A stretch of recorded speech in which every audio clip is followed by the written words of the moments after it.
Judges, we got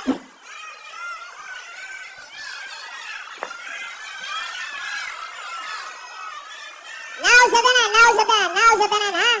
Ato say clear itong stage, Ginhawa na lang gamay, ha? Of course, atong acknowledge the three judges at ringside scoring about J.D. Sanchez, Pocholo Padilla, and Victor Cugal before we start.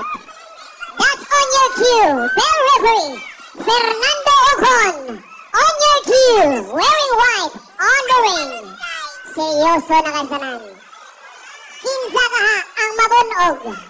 Nain mouthpiece wa, tanawa ko no. Ibaripay lang. Klaro.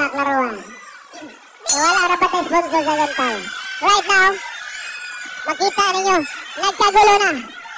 Uy, di sa basta-basta ha. Uy, wala. Hala ka diha, ha.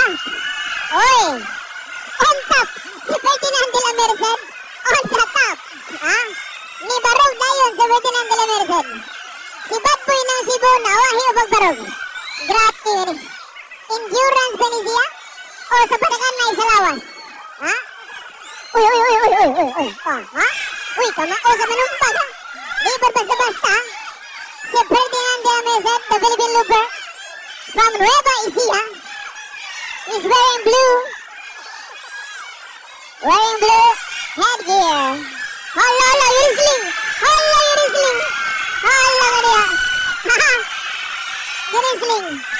Always on the look. Always in action.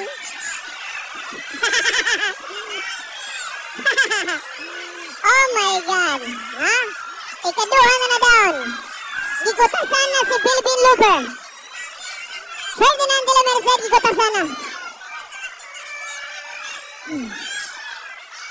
Is this about the signs? Or is this about the endurance? Muna pangutan na dari karon. Philippine Looper, Ferdinand de la Merced, is all about the endurance, the stamina, walking from point to point of Philippine Islands versus Bad Boy ng Cebu of Consolacion Cebu, wearing red on the red corner. Oy! Ang referee, anong usan ng referee? Ha? Ayaw sa Oy! Ha? Sulit sa biglawa si Philippine Looper, ha? Di ba basta-basta si Philippine Looper? Mura na siya si Quinta. Ha? Si Philippine Looper. On the look ang itong mga kauban ng influencers. Yes. Uy! Sulaw pa ito.